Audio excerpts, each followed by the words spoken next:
Midday Prime English, Monday to Friday, 2 p.m. on DD India.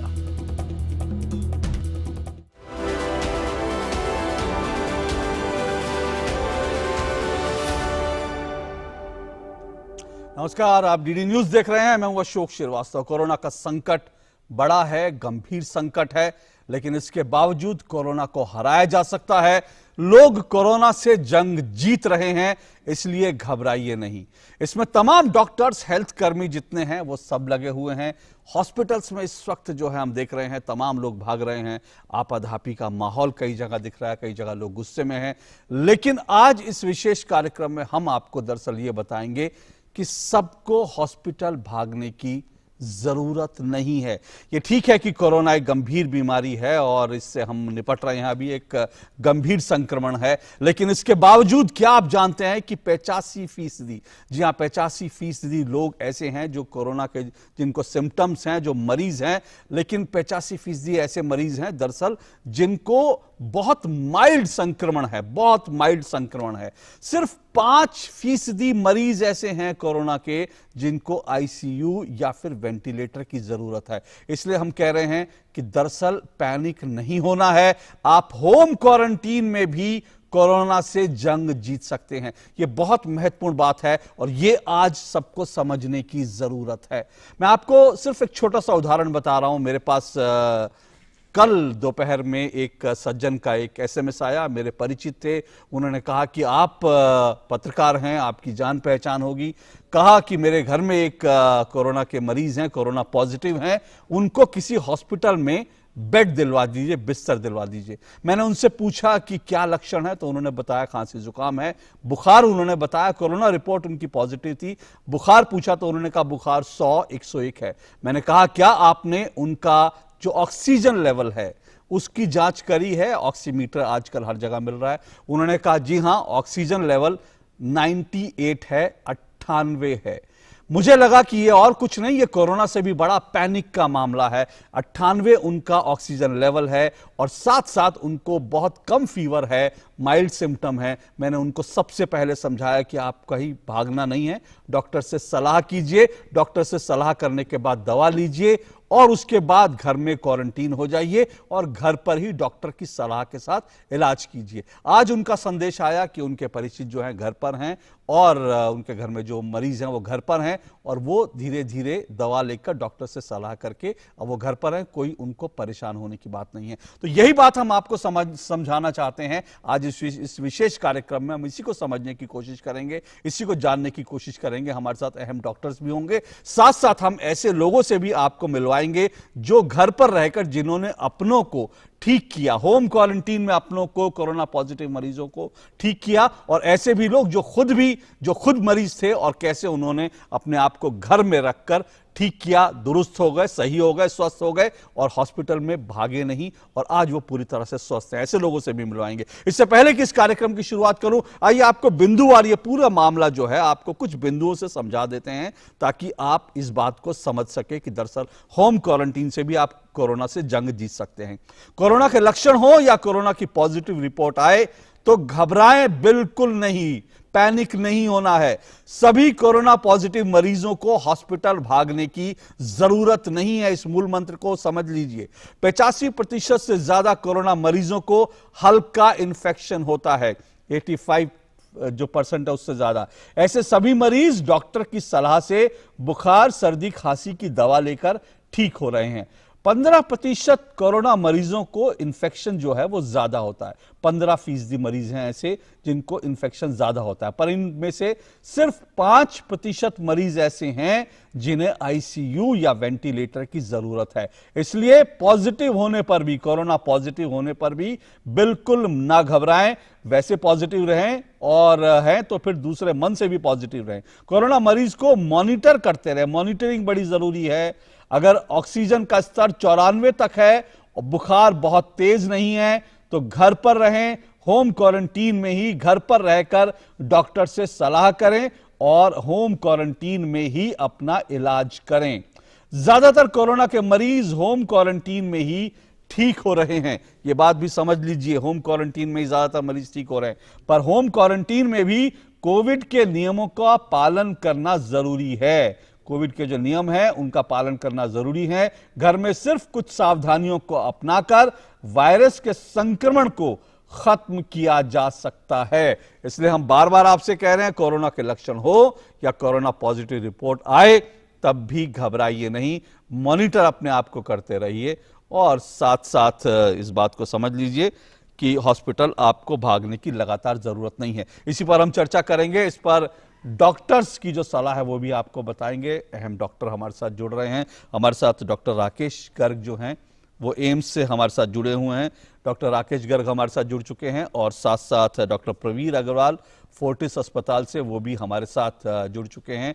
कुछ ही देर में हमारे साथ डॉक्टर जसवंत भी जुड़ेंगे, लेकिन मैं शुरुआत डॉक्टर राकेश गर्ग से कर रहा हूं। डॉक्टर राकेश गर्ग, ये आज समझने की जरूरत है और हम इस कार्यक्रम को आज इसलिए कर रहे हैं ताकि लोग ये समझ सकें कि 85% लोगों को बहुत माइल्ड सिम्टम है, बहुत ज्यादा संक्रमण नहीं है, उनको परेशान नहीं होना है, भागना नहीं है। हॉस्पिटल्स में लोग लाइन लगा रहे हैं, फोन कर रहे हैं, कोरोना पॉजिटिव रिपोर्ट देखते ही लोग हॉस्पिटल में बेड की तलाश में निकल जाते हैं, बिना ये समझे, बिना ये जाने कि उनको दरअसल हॉस्पिटलाइज होने की जरूरत है भी या नहीं। कैसे आप इसको आप डिस्क्राइब करेंगे, कैसे आप समझाएंगे लोगों को? काफी अच्छा सवाल पूछा। अभी जो कोविड-19 का जो अभी एक वेव चल रहा है, डेफिनेटली केसेस तो हमारे काफी ज्यादा बढ़ गए हैं इसमें, लेकिन आपने जैसे बताया कि जो मेजॉरिटी पेशेंट्स हैं वो घर पे अपने आप को मैनेज कर सकते हैं। तकरीबन 80 से 90% लोग हैं, उनको एकदम ऐसा कुछ ट्रीटमेंट, ऐसा हॉस्पिटल ले जाने की जरूरत नहीं है जहां पर उनका कुछ मैनेजमेंट चेंज होने वाला है। लेकिन जब कुछ एक पैनिक बटन दब जाता है, उस स्विच को दबा देते हैं और वो भागा दौड़ी होती है, तो उसमें ना सिर्फ मरीज बट परिवार वाले भी एक पैनिक सिचुएशन में आ जाते हैं। ये आपने अक्सर देखा होगा कि जब हमें कभी घबराहट होती है तो हमारा सांस तेज चलना शुरू हो जाता है, हमें थोड़ा सा अनईजी महसूस होता है। तो वो जो पैनिक की वजह से जो दिक्कतें आ रही है, क्या वो पैनिक की वजह से है या कोविड की वजह से? वो अगर हम पैनिक को हटा दें तो हमें काफी एक आप कहेंगे कि एक सुकून मिलेगा, एक कंफर्ट मिलेगा। तो यहाँ पर मैं सभी को कहना चाहूंगा कि आपके जो परिवार में है, किसी को भी खुदा न खास्ता अगर कोविड-19 हो गया, समस्या तो जरूर है, लेकिन आप उसको एक मोटिवेट कीजिए, उसको एक रीअश्योर कीजिए। हमारी मेडिकल साइंस में बहुत इंपॉर्टेंट चीज रहता है कि जब मरीज को कोई दिक्कत होती है, मरीज परेशान होता है, अगर उसको हम रीअश्योर करें तो उसकी आधी समस्या तो वहीं खत्म हो जाती है।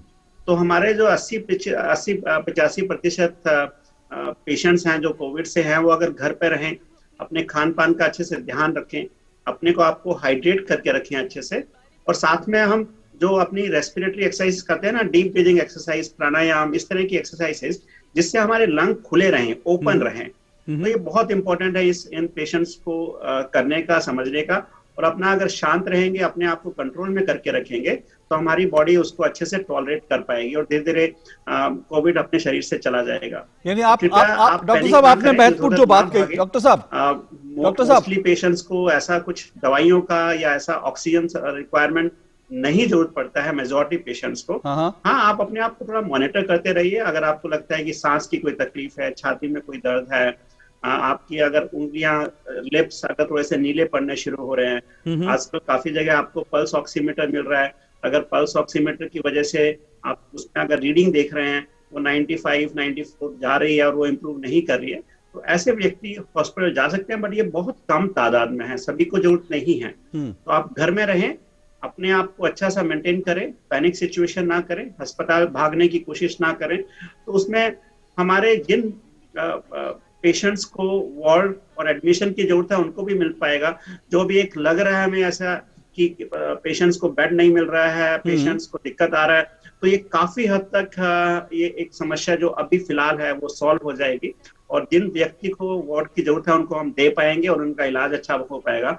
तो कुल मिला के सभी को हम एक अच्छा सा सपोर्ट सिस्टम दे पाएंगे फिलहाल की स्थिति में। जी, डॉक्टर प्रवीर अग्रवाल, डॉक्टर राकेश गर्ग ने जो कहा, जैसे ही हो ये रहा है, जो लगता है कि कहीं ना कहीं जैसी पॉजिटिव रिपोर्ट आती है, आपकी बॉडी, क्योंकि इस तरह की साइकोलॉजी, इस तरह का पूरा माहौल जो बना हुआ है, उसमें लोग पैनिक बटन जो है वो दबा देते हैं और उसमें जो है मरीज जो है वो और ज्यादा उसको लगता है कि उसकी सांसें उखड़ रही हैं, उसको लगता है। तो शायद ये जरूरत इस बात की है कि पहले पॉजिटिव माइंडसेट से पैनिक बटन तुरंत नहीं दबाना है, पहले स्थिति का आकलन करना बहुत जरूरी है, क्या कहेंगे आप?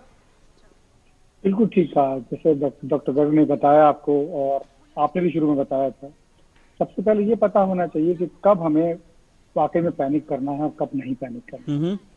इन्फेक्शन होते ही सबसे पहले देखना है कि सिम्टम हमारे माइल्ड हैं, मॉडरेट हैं या सीवियर हैं।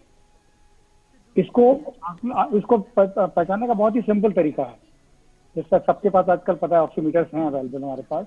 अगर हमारा रेस्पिरेटरी रेट ठीक है, मतलब कि अगर इसको कहते हैं 18, 20, 22 तक है, कोई दिक्कत वाली बात नहीं है। इसमें अगर ऑक्सीजन सैचुरेशन 94 से ऊपर मेंटेन हो रहा है, कोई दिक्कत वाली बात नहीं है। और अगर कोई बहुत हाई ग्रेड फीवर नहीं है तो भी कोई चिंता का विषय नहीं है, ठीक है। और जो खांसी जुकाम है उसके लिए भी गाइडलाइंस हमारे पास सब है, तैयार होगा, आपसे बात बताएंगे हम। तो कहने का मतलब, अगर सैचुरेशन हमारा 94 से ऊपर है, माइल्ड सिम्टम्स हैं, रेस्पिरेटरी रेट 24 से कम है, तो कोई घबराने वाली बात नहीं है। हमें ऑब्जर्व करना है कि ये चीजें कभी भी अगर लगता है ड्यूरिंग द कोर्स के अगले 4-5 रोज के अंदर बुखार हमारा बढ़ जाए या हमारा सैचुरेशन ड्रॉप करने लगे, ये रूम एयर के सैचुरेशन की बात हो रही है, ऑक्सीजन पे नहीं, राइट, या हमारा रेस्पिरेटरी बढ़ने लगे, तो हमें एक सलाह लेनी चाहिए। हमारे जो फिजिशियन ऑनलाइन है, सब लोग कंसल्ट कर रहे हैं आजकल, अगर उसमें वो कहते हैं तो फिर हमें भागने की जरूरत है। ऐसा ना करें कि बिल्कुल पैनिक ना करें, चक्कर बिल्कुल ही इस हाल में पहुंच जाए कि हम अस्पताल जाने लायक ही ना रहे। तो प्रिकॉशन लेने हैं हमें, लेकिन हाँ, जब तक जरूरी नहीं है अस्पताल भागने की जरूरत नहीं है बिल्कुल भी। अस्पतालों में हमारा लोड इसलिए ज्यादा बढ़ रहा है कि काफी ऐसे लोग बेड ऑक्यूपाई कर लेते हैं जिनको भी बेड की जरूरत नहीं है, और जिनको जरूरत है उनको बेड नहीं मिल पाता है, इसलिए पैनिक की स्थिति बन जाती है, इसलिए सारी समस्याएं और गंभीर हो जाती हैं। जी, तो बहुत महत्वपूर्ण बात साहब ने भी और आपने भी शुरू में बताया कि सबको एडमिशन की जरूरत बिल्कुल नहीं है। डॉक्टर प्रवीर अग्रवाल ने बहुत महत्वपूर्ण बात की कि दरअसल जिनको जरूरत नहीं है ऐसे लोग भी हॉस्पिटल भाग रहे हैं, बेड ले रहे हैं। एक साइकोलॉजिकल एक प्रेशर है कि हाँ, कोरोना हो गया तो हमें भागना है हॉस्पिटल में, बेड ले लेना है, आईसीयू की जरूरत ना पड़ जाए। और ऐसी जब भागा दौड़ी होती है, अफरा तफरी होती है, तो उसमें दरअसल जिनको वास्तव में जरूरत है उनको बेड नहीं मिल पाता। तो इस स्थिति को समझने की जरूरत है। इस बीच मेरे सहयोगी एंकर अमृतपाल भी मेरे साथ जुड़ चुके हैं, और अमृतपाल भी इस वक्त हालांकि चंडीगढ़ में है, लेकिन अमृतपाल मेरे साथ जुड़ चुके हैं। अमृत हम लगातार यही डिस्कस कर रहे हैं। मैं आपको चाहूंगा कि आप इस पर आगे सवाल करें कि किस तरह से होम क्वारंटीन में भी लोग ठीक हो रहे हैं और ठीक हो सकते हैं। पैनिक बटन नहीं दबाना। आज सबसे बड़ी जो समस्या, शायद कोरोना से भी बड़ी समस्या यह है कि पॉजिटिव हुए आप, ये सुनते ही लोग पैनिक बटन दबा देते हैं और उसके नतीजे जो हैं वो अच्छे नहीं हो रहे। मैं डॉक्टर अग्रवाल से अशोक अगर सवाल पूछ सकूं कि डॉक्टर अग्रवाल, किन लोगों को हॉस्पिटलाइजेशन की जरूरत है, किन लोगों को हॉस्पिटलाइजेशन की जरूरत नहीं है, ताकि लोगों को ये क्लैरिटी रहे कि अगर रिपोर्ट पॉजिटिव आ गई है क्या उनको घर रहना है। गवर्नमेंट ने एक पुट आउट किया है एडवाइजरी कि अगर आपको माइल्ड केस हैं तो आपको हॉस्पिटलाइजेशन की जरूरत नहीं है, अगर आप मॉडरेट हैं। पर अगर आप लिस्ट आउट कर दें लोगों के लिए क्लियर टर्म्स में, लेमैन के लिए, कि अगर आपको क्या क्या सिम्टम्स हैं, किस हालात में आपको हॉस्पिटल जाना चाहिए, किस हालात में आपको घर रहना चाहिए।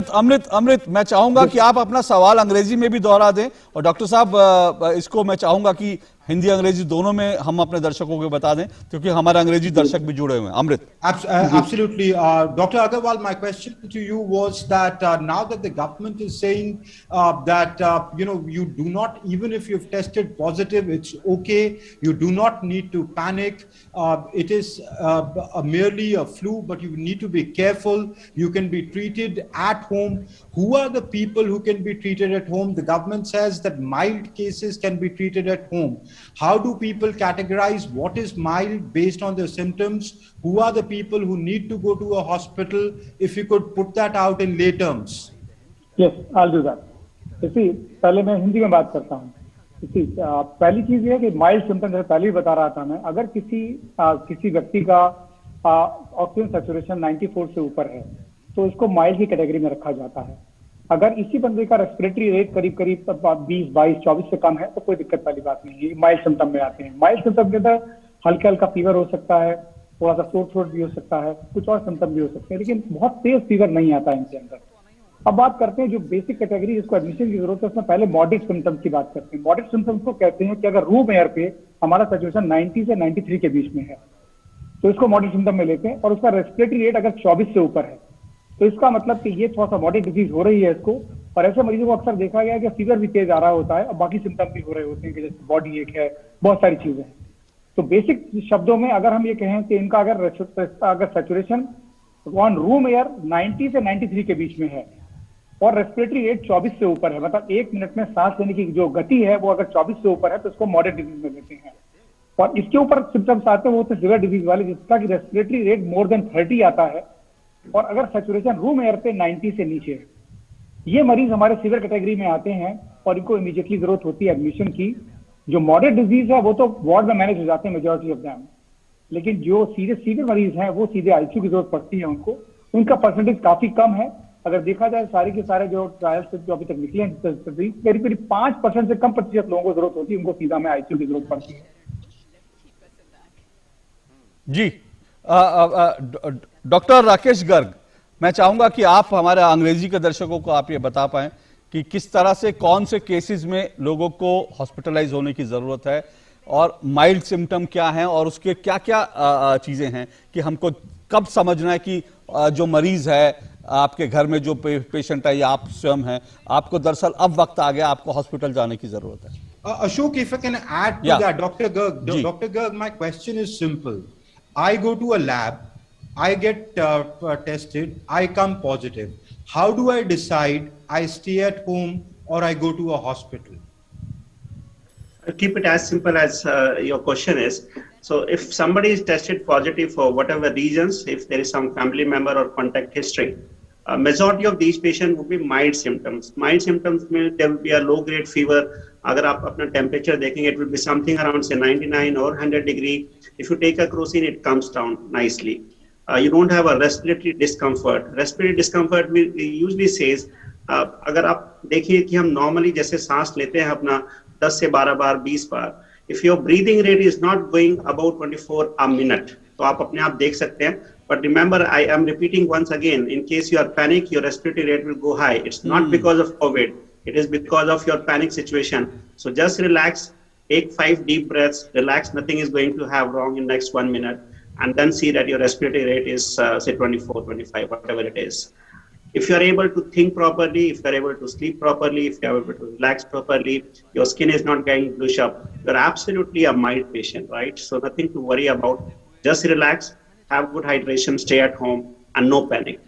On the other hand, if you think, if your respiratory rate, that is the breathing rate in 1 minute is going higher, more than 24, if you think your skin is getting a little bluish, your lips, your nails are getting bluish, if you have a pulse oximeter at home, which is now easily available, if you think it is going below 94, 93%, in those situations, it is a condition where you would require some type of hospital admission. But I will repeat it again here. It is very important that many of these features will be just because of panic, because you are running around. You are running around to get an ambulance. You are running around to get a hospital admission. You are calling 10 people for getting an admission. You are worried, and this will also cause the rate to be increased, and then you are little distressed. So I think it's very easy to differentiate between mild and moderate and severe symptoms. And in case if you have some other associated issue, like for example, if you have chest pain, if you are having difficulty in breathing because of this COVID, if your fever is going too high and it is not responding to the routine crocin, if you take a crocin and your fever still remains 101, 102, this is the point where you need to consult a doctor. And also remember that all patients, even when they have moderate to severe category, which Dr. Agarwal was also mentioning, will not require ICU. So don't try to run around and again get panicked that so there is no ICU bed available in the hospital. Because if you see in hospital, 5 to 10% beds will be ICU beds, another will be the general wards. And even majority of these patients, even those who require hospitalization, will be easily manageable on a routine wards with oxygen. That's it. So don't again get a little worried that this hospital does not have an ICU bed, because all doctors are able to do a triaging. So whenever they think that these patients should go to ICU, they can do it. Now on, leave it to the doctors who are treating you. So when you go to the hospital, have faith on them. They will take you, they will consider you whether you require a ward with oxygen, a small amount of oxygen, or you need to be shifted to the ICU. So don't, I think I will urge the whole community here that don't try to take a decision that I need a hospital, I need an ICU bed. I need a high flow oxygen. All patients do not require. And simultaneously, I think you have asked a very question. I will just simply put it. We have been following, if you see that, I will give a very common corollary example. When you run a marathon, your oxygen requirement goes high. And what you do, you start taking a deep breath and you become relaxed. So this is again, I will say that all patients who are suffering from COVID, they may have some respiratory symptoms. Just relax, take a deep breath, and very simple measures that you all can do at home is take a steam inhalation, get a warm saline gargles, garam pani, gungane pani ke garare kare, thoda sa steam inhalation le. And one of the very good modality which has been proven in the science for COVID-19 patient is आप अपना पेट के बल late जाइए, हम उसे बोलते हैं prone positioning, पेट के बल लेट जाइए, it will give you a very good relief. And if it is a transient decrease, say if you are maintaining a saturation of 95, obviously you don't require hospital admission, but you will see that the saturation when you lie prone, आप जब पेट के बल late जाते हैं 2, 4, 6 घंटे, 8 घंटे, 10 घंटे, आप देखेंगे आपका saturation अपने आप 95 से 97 हो जाएगा, and it's wonderful. Just simple breathing exercises, deep breathing exercises, relax and do it. Your oxygenation will be maintained, you will feel comfortable, and you will get a homely environment also. And that is what is required at this point of time. So no panic button, just relax. Majority of you are on a mild category. You can be managed at home easily. You don't require a very high-fi infrastructural support in the form of a well-equipped hospital. Majority of you will require oxygen which God has given us in the atmosphere. Just breathe 21%. Don't run behind cylinders for everybody. Please leave these cylinders and oxygen for sick patients, and which are very small number of patients, just 5 to 10%. Just leave it for them. And I'm sure in this way we'll be able to manage every patient who is coming COVID positive in a very simple way. बहुत महत्वपूर्ण जानकारी है ये, और ये सबको बहुत समझने की जरूरत है। बार बार हम जो इस बात को रिपीट कर रहे हैं, बार बार इस बात को समझिए कि हर किसी को हॉस्पिटल की जरूरत नहीं है। होम क्वारंटीन में आप ठीक हो सकते हैं अगर आप अपने आप को मॉनिटर लगातार करते रहे। डॉक्टर अग्रवाल, मैं ये जानना चाहूंगा कि जब हम कह रहे हैं कि होम क्वारंटीन में बहुत लोग ठीक हो रहे हैं और ठीक हो सकते हैं, सबको भागने की जरूरत नहीं है, सवाल है कि होम क्वारंटीन में आपको क्या करना है? क्योंकि आजकल तो डॉक्टर फोन पर भी उपलब्ध हैं, तो क्या डॉक्टर से किस तरह से कब कब सलाह करते रहने, और होम क्वारंटीन में किस तरह से अपने आप इलाज करना है, कैसे, इस बारे में आप जरा बताएं। देखिए, सबसे पहली चीज है, अगर आपको कोविड पॉजिटिव है तो आपको सेपरेट होना है, सब लोगों से बिल्कुल अलग रहना है। आपका रूम में अलग रहेंगे, आप रूम के अंदर भी आप कोशिश करें कि साहब अगर वो अकेले हैं तो मास्क उतार सकते हैं, कोई भी अगर अंदर आ रहा है या कोई इंफेक्शन हो रहा है तो मास्क अगर रखना होगा, और बाकी सब लोग भी घर के अंदर मास्क लगा लें तो ज्यादा अच्छा होगा। टाइम टू टाइम आप टेम्परेचर लेते रहेंगे, अपना सिचुएशन देखते रहेंगे कैसा चल रहा है। जैसा कि डॉक्टर गर्ग ने बताया कि अगर आप ब्रीथिंग एक्सरसाइज कर सकते हैं, बहुत अच्छी चीज है, this will help you in a big way.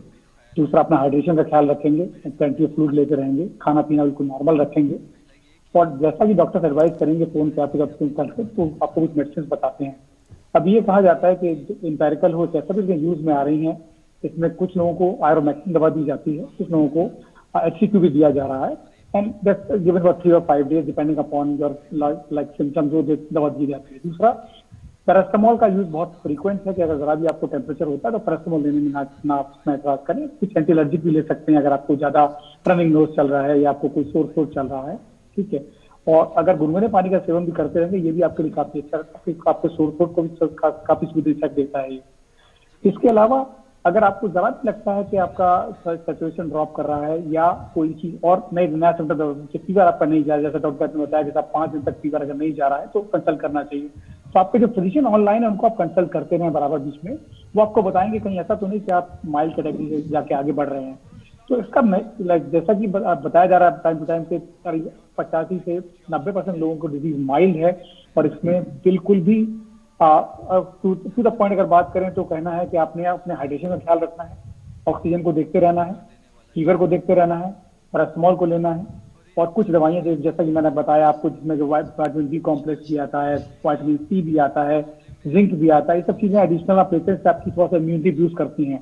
किसी को ये नहीं मालूम कि कितना ये आपको असर देती है, बट फिर भी इसको लेने से नुकसान नहीं है, और इम्यूनिटी बूस्टर्स हैं ये खाली, ठीक है। और बाकी ये सब करने से आपका काफी कुछ मैनेजमेंट घर पे हो सकता है।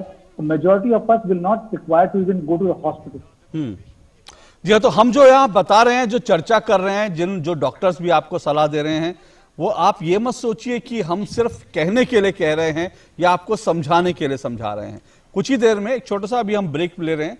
ब्रेक के बाद हम कुछ ही देर में ऐसे लोगों से आपको मिलवाएंगे दरअसल जो होम क्वारंटीन में बिल्कुल सही हुए या जिन्होंने अपने बूढ़े माता पिता को होम क्वारंटीन में बिल्कुल दुरुस्त कर लिया, सही कर लिया, हॉस्पिटल के पीछे भागे नहीं, घर पर रहकर ही उन्होंने इलाज किया और स्वस्थ हो गए। ऐसे लोगों से मिलाएंगे ताकि आपको ये भरोसा हो कि दरअसल होम क्वारंटीन में रहकर भी कोरोना से जंग जीती जा सकती है। इस ब्रेक के बाद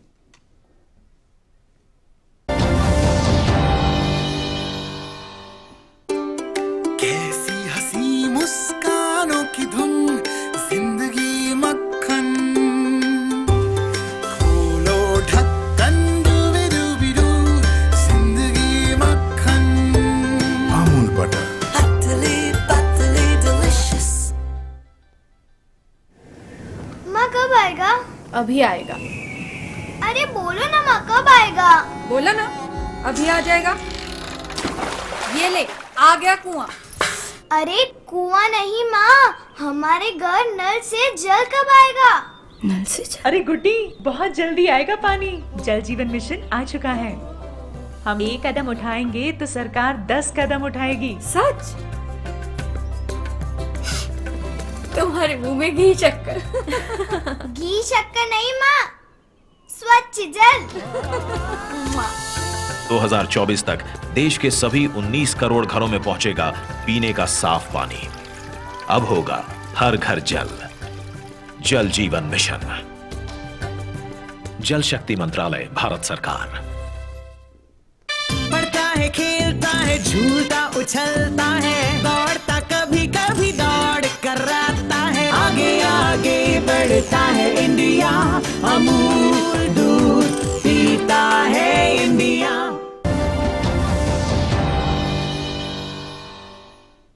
एक बार फिर आपका स्वागत है इस विशेष कार्यक्रम में। और कोरोना का खतरा जरूर बढ़ा है, लेकिन हम आपको लगातार बता रहे हैं कि होम क्वारंटीन में भी कोरोना से जंग जीती जा सकती है। अगर आपकी रिपोर्ट पॉजिटिव आई है या आपके परिवार में किसी की रिपोर्ट पॉजिटिव आई है तो सिर्फ उसकी कोरोना रिपोर्ट देखकर पैनिक बटन मत दबाइए, भागिए नहीं, ये मत सोचिए कि अब आप बहुत बड़े संकट में आ गए। 85% से ज्यादा लोग माइल्ड सिम्टम्स के शिकार हैं, माइल्ड संक्रमण के शिकार हैं और वो घर में रहकर दुरुस्त हो सकते हैं। सिर्फ 5% या उससे भी कम कोरोना के मरीज ऐसे हैं जिनको हॉस्पिटलाइज होने की या आईसीयू या वेंटिलेटर की जरूरत है। तो इस बात को अच्छी तरह से समझिए और पैनिक बिल्कुल मत होइए। जैसे ही आप पैनिक बटन दबाएंगे, आप समझिए कि आप के घर में जो मरीज है या आप खुद मरीज हैं तो आपकी मुश्किलें और बढ़ जाएंगी, कम नहीं होगी। इसलिए पैनिक बटन बिल्कुल नहीं दबाना है। और कैसे आप दरअसल अपना होम क्वारंटीन में इलाज कर सकते हैं, इसको लेकर हम आपको बताएंगे। हमारे साथ डॉक्टर राकेश गर्ग और डॉक्टर प्रवीर अग्रवाल तो जुड़े हुए हैं, लेकिन साथ साथ हमारे साथ दो मेहमान और अमिता हमारे साथ जुड़ चुकी हैं, विकास पाल सिंह हमारे साथ जुड़ चुके हैं। विकास पाल सिंह डीडी न्यूज में हमारे साथ हमारे सहयोगी हैं और वो भी सिर्फ वो नहीं बल्कि उनका पूरा परिवार जो है कोरोना की चपेट में था।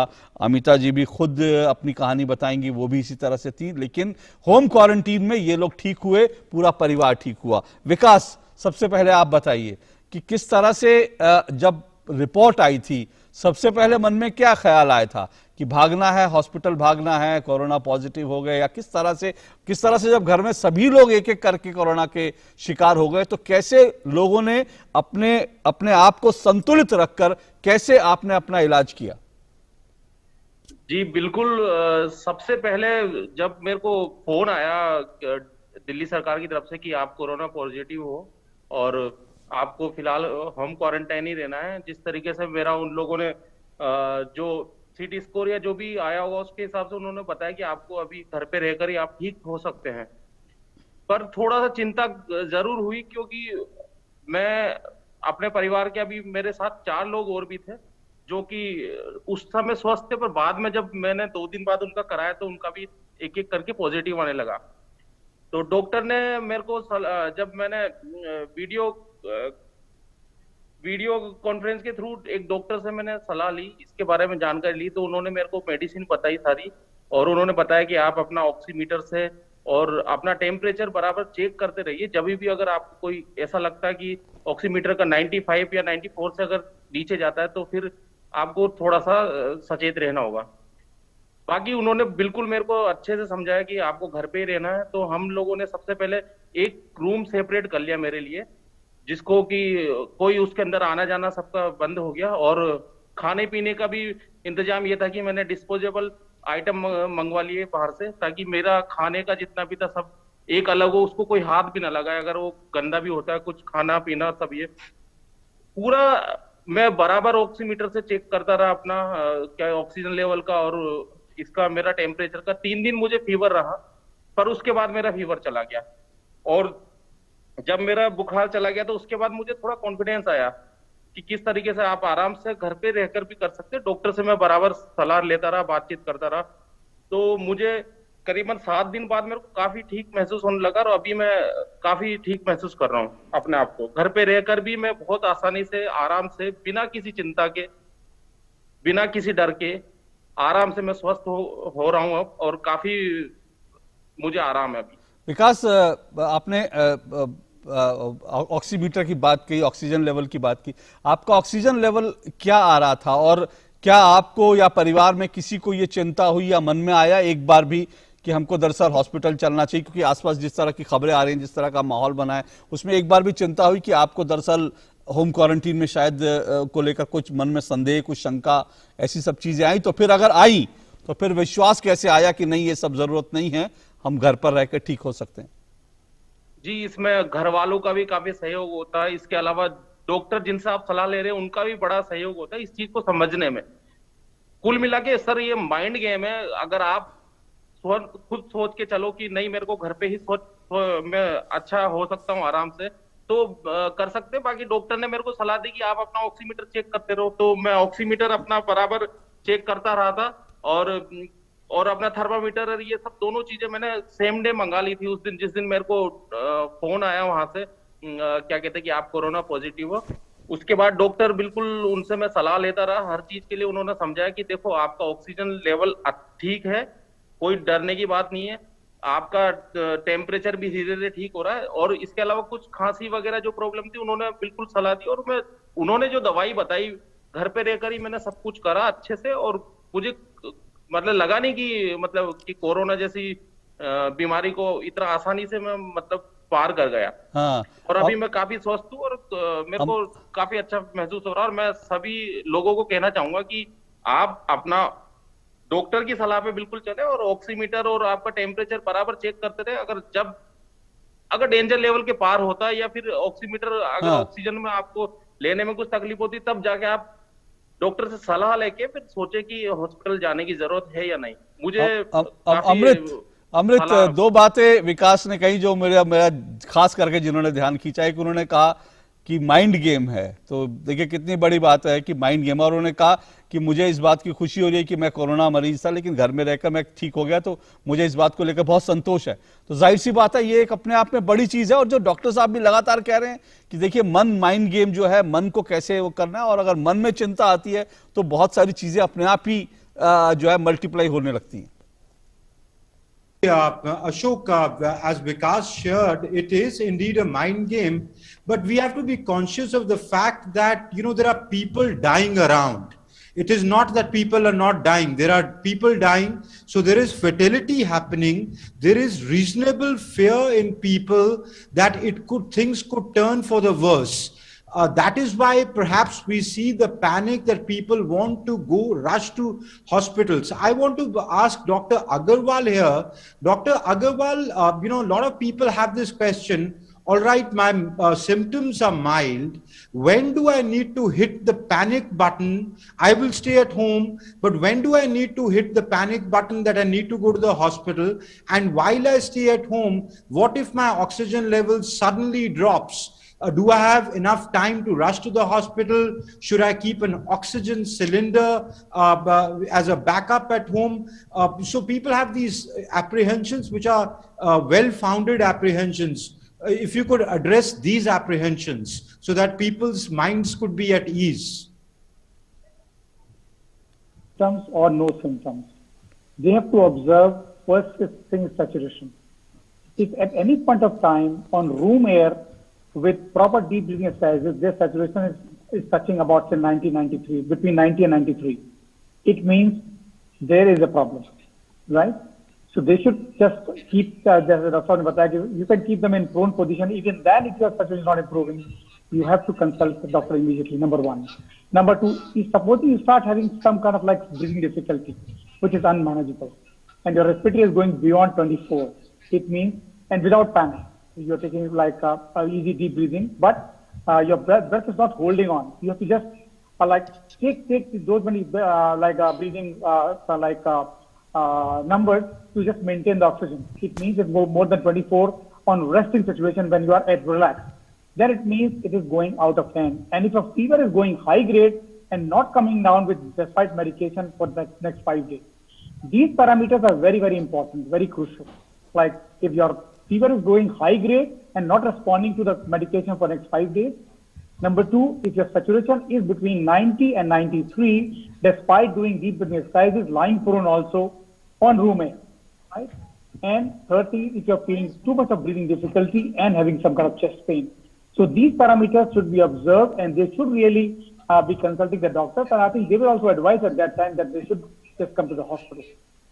अमृत, आपने जैसा कहा अमृत ने कि जाहिर सी बात है कि पैनिक बटन कब दबाना है ये भी बड़ा जरूरी है, इसलिए बार बार ये हो रहा है कि भाई आप घर पर जो होम क्वारंटीन भी हैं तो आप अपने आप को मॉनिटर करते रहे। हम लगातार आपको इसमें नीचे आप देख रहे होंगे स्क्रॉल में हम आपको लगातार ये भी बता रहे हैं कि दरअसल होम क्वारंटीन में क्या करना है, क्योंकि आपको अपने आप को मॉनिटर करना जरूरी है। और इसमें कोई दो राय नहीं, जैसा अमृत ने भी कहा कि हम ये भी देख रहे हैं आसपास बहुत सारे लोग इससे उनकी मृत्यु भी हो रही है। और इसीलिए हम अगर ये कहें कि भाई सिचुएशन बहुत ही अच्छी, ऐसा नहीं है, बहुत से लोगों की मृत्यु भी हो रही है, लेकिन ये भी समझना पड़ेगा ये वो लोग हैं जो करीब 5% हैं।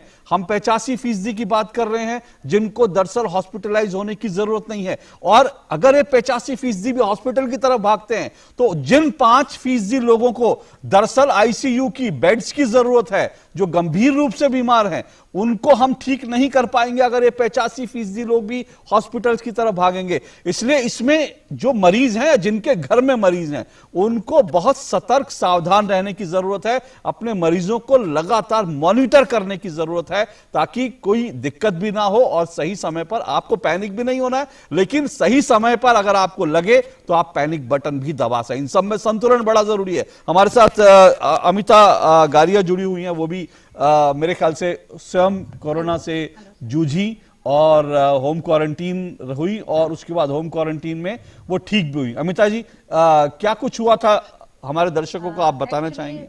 हमारे वहाँ जो हुआ, घर में सबसे पहले हस्बैंड को हुआ, उसके बाद फिर पॉजिटिव मुझे लगा मुझे नहीं होगा, बट उसके बाद फिर बच्चों को जब हुआ तो हम थोड़ा पैनिक हुए थे, लेकिन हमने पैनिक बटन दबाया नहीं क्योंकि हमें लगा कि घर में ही हो जाएगा। और डॉक्टर से हमने अपनी सलाह डेली टच में रहे और उन्होंने बोला कि आपको जो है जो डेली हमने जो जैसे अभी विकास जी ने बोला कि थर्मामीटर रखना है, ऑक्सीमीटर अपना ऑक्सीजन सैचुरेशन है उसको चेक करना है डेली, और 3 टाइम बीपी चेक करा हमने।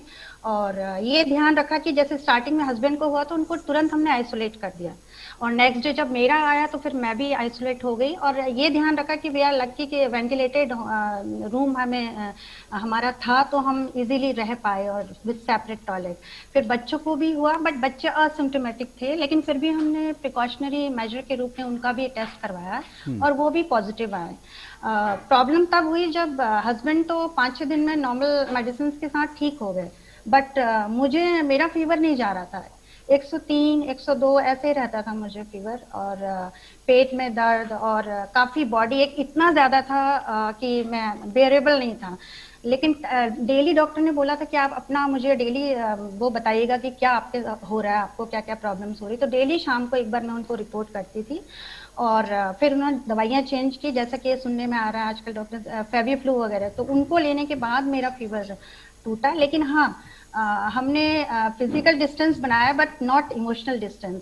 अपने नियर एंड डियर वंस के साथ डेली मैं बात करती रहती थी और वो भी मेरा काफ़ी उन लोगों ने मोरल सपोर्ट किया। इनफैक्ट जो आसपास सोसाइटी में लोग थे उन लोगों ने भी कहा वी आर विद यू, तो उससे काफ़ी हमें सपोर्ट मिला और धीरे धीरे करके, हालांकि टाइम लगा, मुझे बहुत ज्यादा टाइम लगा, बट ठीक हो गए। और जैसा अभी आपने बोला था कि 85% लोग जो है वो होम आइसोलेशन में ठीक हो सकते हैं, जिनको वाकई में जरूरत है उसकी बेड की या वेंटिलेटर की, उनको जाने देना चाहिए। तो वो बिल्कुल सही बात है आपकी। थोड़ा सा ये है कि हमें पैनिक नहीं करना है, ये बहुत बड़ी चीज है। अमिता जी आपने बहुत इंटरेस्टिंग, बहुत अच्छी बात कही। हमको फिजिकल डिस्टेंस तो समझना चाहिए, लेकिन इमोशनल डिस्टेंस जो है, क्योंकि ऐसे वक्त पर परिवार की, आपके जानकार, रिश्तेदार, डॉक्टर, इन सबके साथ इमोशनल इनका जो है वो डिस्टेंसिंग नहीं होनी चाहिए। लेकिन जैसा आपने बताया, आपको फीवर, हाई फीवर था, लगातार हाई फीवर था, 103 था, तो आप जब डॉक्टर से बात कर रहे, क्योंकि कई बार कई जगह पर डॉक्टर 103 बुखार होने पर पैनिक बटन दबाने के लिए कहते हैं, तो आपको ये जब लगातार रहा तो क्या आपको हॉस्पिटलाइज करने की डॉक्टर ने बोला, या बोला कि इसकी जरूरत पड़ सकती है? एक्चुअली आई एम लकी कि मुझे बहुत अच्छे डॉक्टर मिले, तो उन्होंने ये बोला कि नहीं, आप सीटी स्कैन एक तो हमने करा लिया था, तो उसमें बहुत ज्यादा वो नहीं आया था, बट फीवर आ रहा था क्योंकि सिम्टम्स आ रहे थे, और तो उस वजह से उन्होंने बोला कि अभी हम वेट करते हैं और अभी हॉस्पिटलाइज होने की जरूरत नहीं। हाँ, मेरे ब्रदर को जरूर पैनिक हो गया था कि हाँ नहीं, हॉस्पिटल में एडमिट होना चाहिए, लेकिन फिर भी हस्बैंड ने बोला नहीं, वेट करते हैं हम। तो वेट किया, तो फेविफ्लू लेने के बाद मैनेज हो गया। 15 डेज मैंने मेडिसिन ली, इनफैक्ट काफी बीमार रही, लेकिन मैंने विल पावर नहीं छोड़ा, नहीं मैं ठीक हो जाऊंगी, यही सोचा।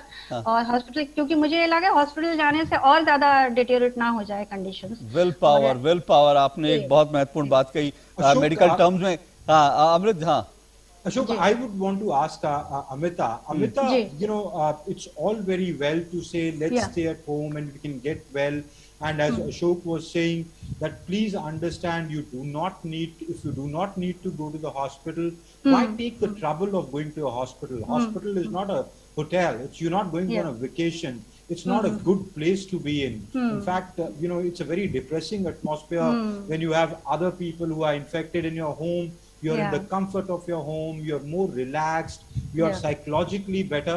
But what to do? What did you do all day?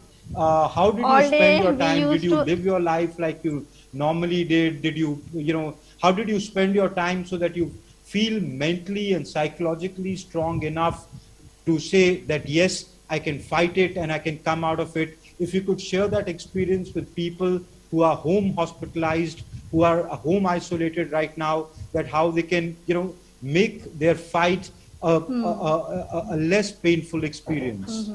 Actually, my kids, my husband, and my dear and near and dear ones, and my friends, सबके सब मेरी कांटेक्ट टच में रहते थे, और वो डेली कुछ ना कुछ देर मुझसे बात होती रहती थी और मेरा विल पावर बढ़ाते थे। और इनफैक्ट मेरे पास एक छोटा सा पपी है, लकीली उस समय जो आया था उसके साथ डाइवर्ट हो जाता था। फिर मॉर्निंग में हम ये थोड़ा सा तबियत अगर जब सुधरी तो yoga, meditation and all that, and TV वगैरह देख करके इस तरह से हमने अपना टाइम निकाला। और यू नो, पता ही नहीं चला कैसे टाइम निकल गया और बुखार टूट गया। और उसके बाद हालांकि मुझे भूख नहीं लगती थी या काफी प्रॉब्लम्स आई जो साइड इफेक्ट्स हुए, बट वो धीरे धीरे अब मैं पूरी तरह खाने का प्रबंध कैसे करते हैं? खाने का एग्जैक्टली मैं ये कहना चाह रही हूँ कि जब सबके सब लोगों को हो जाता है उस समय ये प्रॉब्लम जरूर है कि आपको केयर कौन करेगा। अगर घर में किसी एक को है तो बाकी आपकी केयर कर सकते हैं, बट अगर सबके सब हो गए तो उसमें ये है कि थोड़ा थोड़ा करके पूरी फैमिली ने, हम चारों ने मिलकर थोड़ा थोड़ा, कभी सूप या कुछ आइटम्स पहले से ही रख लिए थे कि जो रेडी, या कुछ भी ऐसे छोटे मोटे, या दूध वगैरह या फ्रेश फ्रूट्स वगैरह ऐसे हम ले लेते थे। और हमारे जो सपोर्ट में फ्रेंड सर्कल था वो ला करके बाहर ड्रॉप कर देते थे फ्रूट्स वगैरह, तो वो हमने बिस्किट्स हैं या सूप्स वगैरह ऐसे आइटम्स हमने रखे। देखिए यहाँ पे समाज की, दोस्तों की, मित्रों की बहुत बड़ी भूमिका, पड़ोसी की बहुत बड़ी भूमिका आती है कि अगर कभी आपके आसपास में ऐसा हो तो आप खुद डर के भागिए नहीं, उनको बल्कि सपोर्ट करने की कोशिश कीजिए। ऐसे लोगों को कई संस्थाएं, कई एनजीओ जो कोविड पेशेंट परिवार हैं वहां पर खाना, फूड सप्लाई कर रहे हैं, लेकिन जरूरी नहीं कि सब एनजीओ करेंगी। आसपास के लोग जो हैं, पड़ोसी भी जो है इस वक्त ये काम कर सकते हैं, ये बड़ा जरूरी रहेगा। मुझे ब्रेक पे जाना, लेकिन डॉक्टर राकेश गर्ग, बहुत जल्दी से आपका एक छोटा सा कमेंट चाहूंगा। जो अमिता जी ने बताया कि उनका फीवर 103 था, कंटिन्यूसली जो है वो बन रहा था, ऐसे में कई बार पैनिक भी परिवार के लोग हो रहे थे, तो ऐसे में भी डॉक्टर इनको सही एडवाइस आपको लगता है देते रहे? I think काफी अच्छी एडवाइस है। I think she has given a very good example, a motivational example to many of us. I think when somebody is having mild symptoms, no confusion. And even if somebody is having some symptoms, like ऐसा कुछ देखने को मिल रहा है कि कुछ patients हैं जिनका फीवर आराम से नहीं जाता है 5वें 6ठे दिन भी, तो ऐसे पेशेंट्स अपनी डॉक्टर की सलाह लें।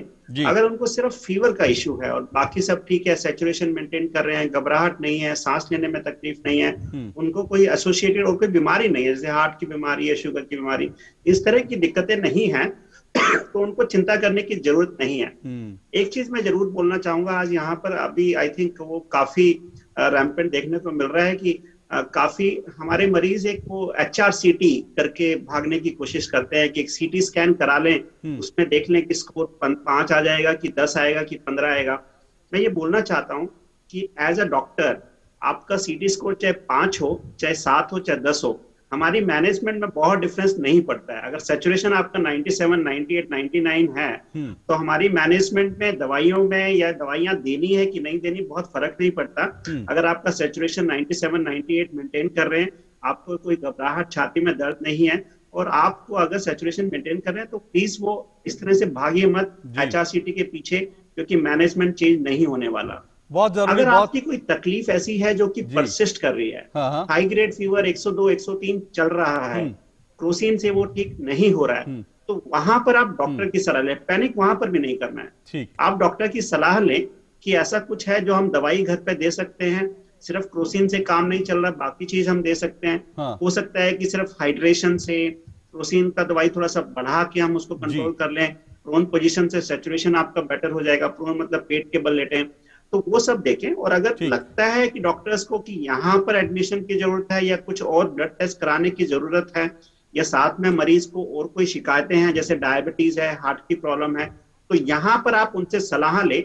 अगर वो आपको सजेस्ट करते हैं कि हॉस्पिटल एडमिशन है, तब आप जरूर जाए। ठीक, बहुत जरूरी, बहुत इंपॉर्टेंट ये जानकारी है, हॉस्पिटल जाने की जरूरत पड़ सकती है। जी, ये बहुत जरूरी जानकारी है जो आपको समझना चाहिए। मुझे डॉक्टर साहब, मुझे एक छोटा सा ब्रेक लेना है, मैं आता हूं डॉक्टर गर्ग, मुझे छोटा सा ब्रेक लेना है, लेकिन साथ साथ मैं विकास और अमिता जी को शुक्रिया कर दूं। उन्होंने अपना पर्सनल एक्सपीरियंस शेयर किया और उससे बहुत सारे लोगों को हिम्मत और हौसला जरूर मिलेगा, सही राह भी मिलेगी। उन दोनों का शुक्रिया। लेकिन डॉक्टर राकेश गर्ग, डॉक्टर प्रवीर अग्रवाल मेरे साथ जुड़े रहेंगे। इस छोटे से ब्रेक के बाद एक बार फिर लौटते हैं।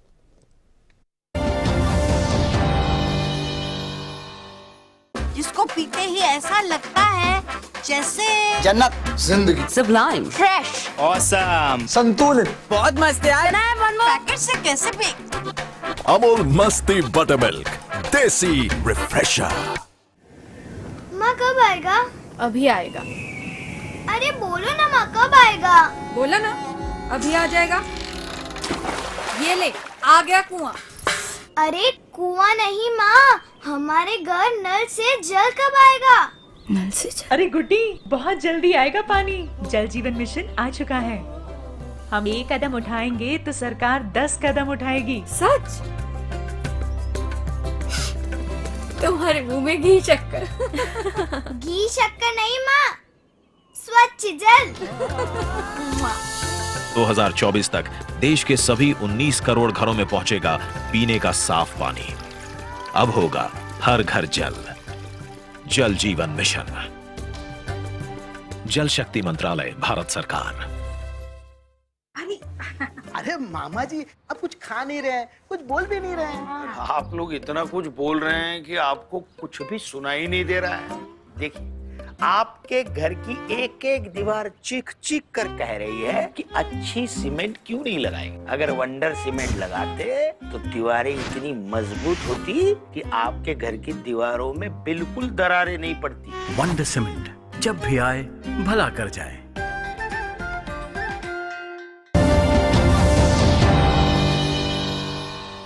एक बार फिर आपका स्वागत है इस विशेष कार्यक्रम में। तो कोरोना से जंग जीतनी है और कोरोना से यूं भी जीती जा सकती है जंग होम क्वारंटीन होकर। बार बार हम आपको बता रहे हैं 85% लोग ऐसे हैं जो माइल्ड संक्रमण का शिकार हैं, हल्के संक्रमण का शिकार हैं, जो कोरोना पॉजिटिव हैं। उनको कहीं भागने की जरूरत नहीं है, आप डॉक्टर से सलाह करके दवाइयां लेकर ठीक हो सकते हैं। जो 15% जिनको ज्यादा संक्रमण हो रहा है, उनमें भी 5% सिर्फ ऐसे हैं जिनको दरअसल ICU और वेंटिलेटर की जरूरत है। तो इस वक्त बड़ा जरूरी है कि पैनिक बटन तुरंत पॉजिटिव रिपोर्ट देखते हुए पैनिक बटन ना दबाएं और भागे नहीं। हमारे साथ डॉक्टर राकेश गर्ग, डॉक्टर प्रवीर अग्रवाल जुड़े हुए हैं और मेरे सहयोगी अमृतपाल भी मेरे साथ जुड़े हुए हैं। तो अमृत, कुल मिलाकर इसमें शरीर की बात तो है ही, लेकिन माइंड गेम भी है। थोड़ा सा आपको अपने मन को भी ठीक रखना ये भी जरूरी है, और साथ साथ संक्रमण से बचने के लिए क्या करना ये भी बड़ा जरूरी है।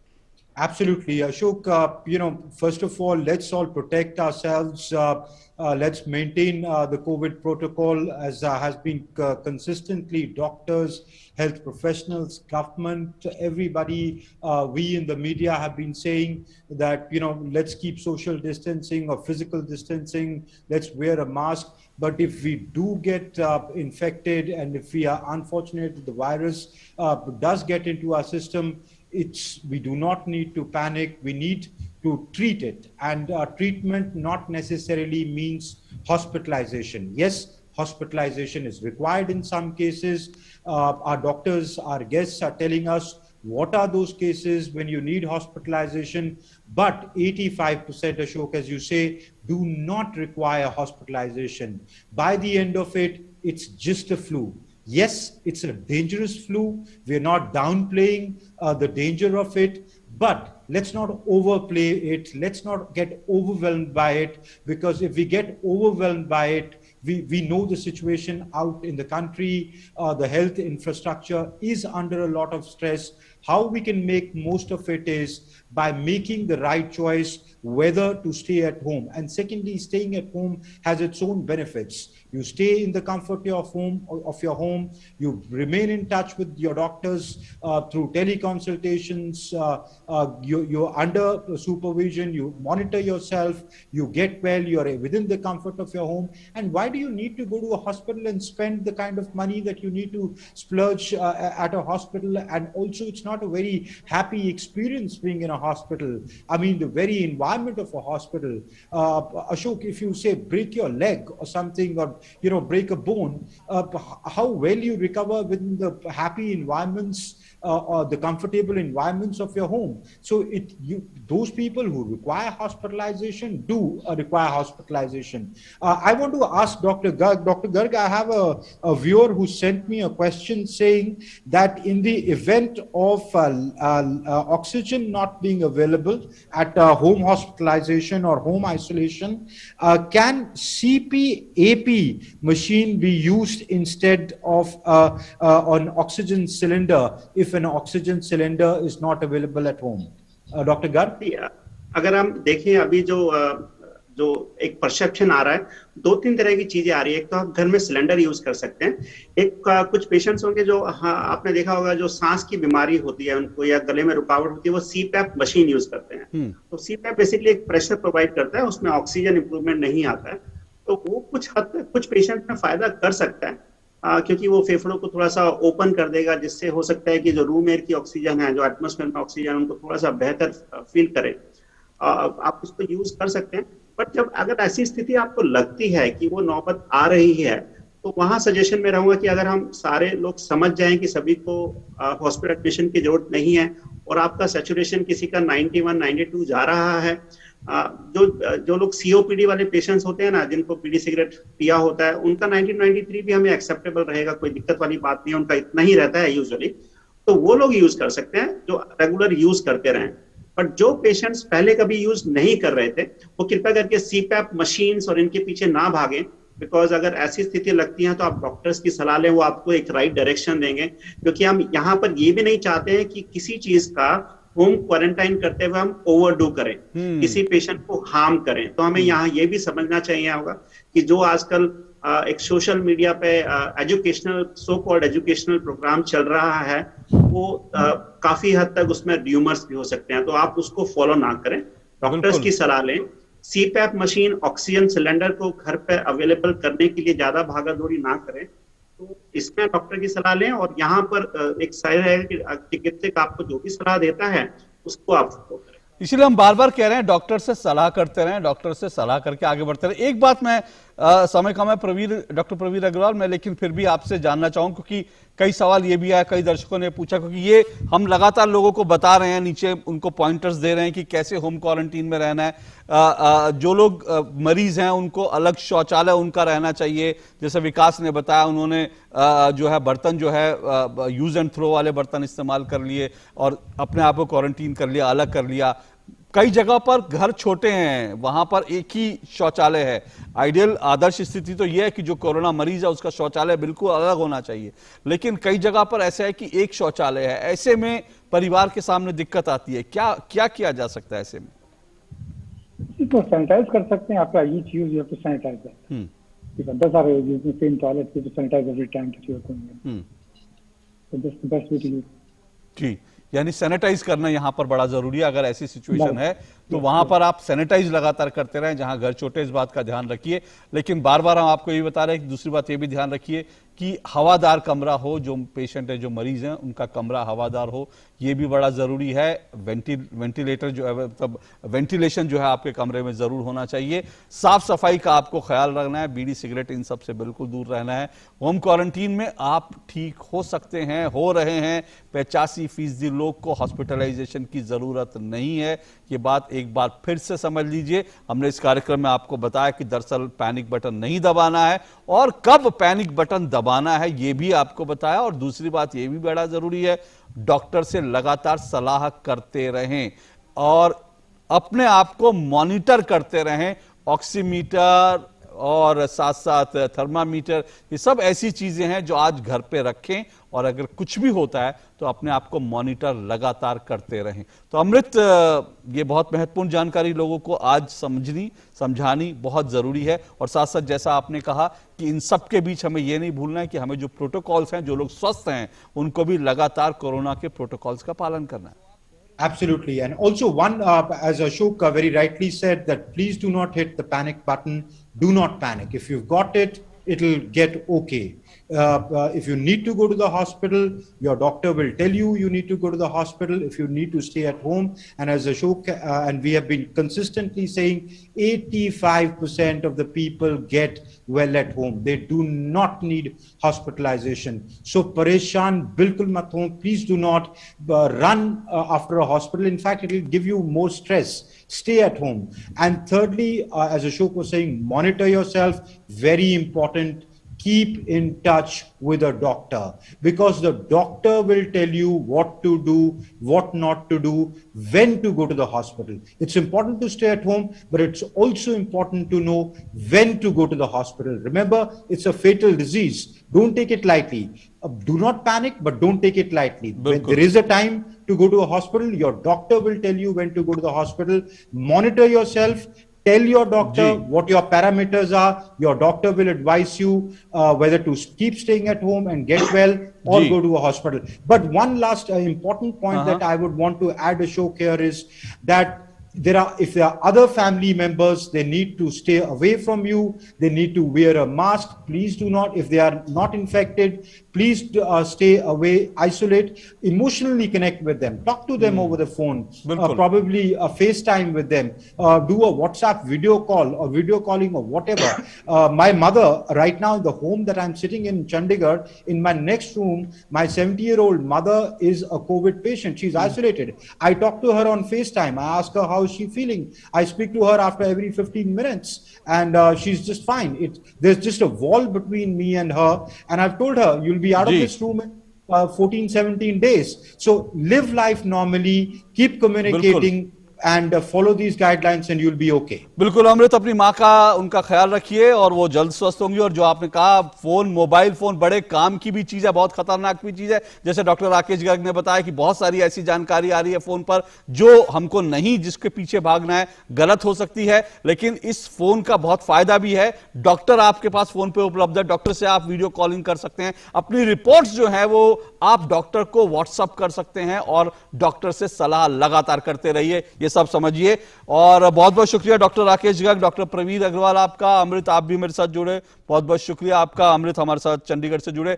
और अंत में आपको एक बार फिर बता दूं कि आप, क्योंकि मैं अभी